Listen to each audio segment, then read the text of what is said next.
Meu irmão gêmeo fingiu ser eu durante 7 anos e construiu uma segunda família em outro estado. O encontro foi marcado para acontecer em uma cidade neutra, meio caminho entre onde Susan mora agora e onde Janet ainda vive. Eu não ia participar. Honestamente, não queria me envolver mais do que já estava. Mas, no último minuto, o advogado delas me pediu para comparecer como testemunha da situação. Quando chegamos ao local, um pequeno café em uma cidade que nenhum de nós conhecia, a tensão estava insuportável. Susan chegou primeiro, acompanhada de Samantha e Samuel, as crianças dela com Nathanael. Janet chegou cerca de 15 minutos, depois com Henry e Mike. Vocês conseguem imaginar a confusão dessas crianças? Samantha e Samuel estavam vendo Henry e Mike pela primeira vez, mas sabiam que eles eram seus meio-irmãos. Henry e Mike estavam completamente confusos sobre quem eram essas outras crianças e por que todo mundo estava tão tenso. Mas aqui vem a parte mais perturbadora.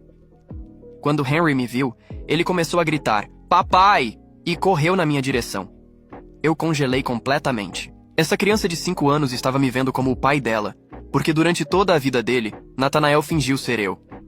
Janet teve que explicar para Henry que eu não era o pai dele, que o pai dele era outro homem que se parecia comigo. Vocês podem imaginar como é traumatizante para uma criança de 5 anos descobrir que a pessoa que ela pensava ser o pai, na verdade, é o tio, que ela nem sabia que existia? Mike estava menos confuso, mas ainda assim continuava me olhando com uma expressão estranha, como se estivesse tentando entender por que eu parecia exatamente com o papai dele. Mas era uma pessoa diferente.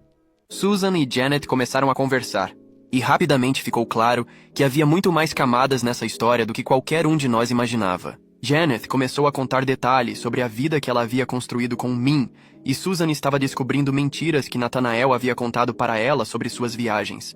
Por exemplo, Susan sempre acreditou que Nathanael trabalhava vendendo equipamentos industriais e que suas viagens eram para visitar fábricas e plantas de produção. Na realidade, ele estava indo para casa, para a vida que havia construído com Janet. Quando Susan ligava para ele durante essas viagens, ele estava literalmente em casa com sua segunda família.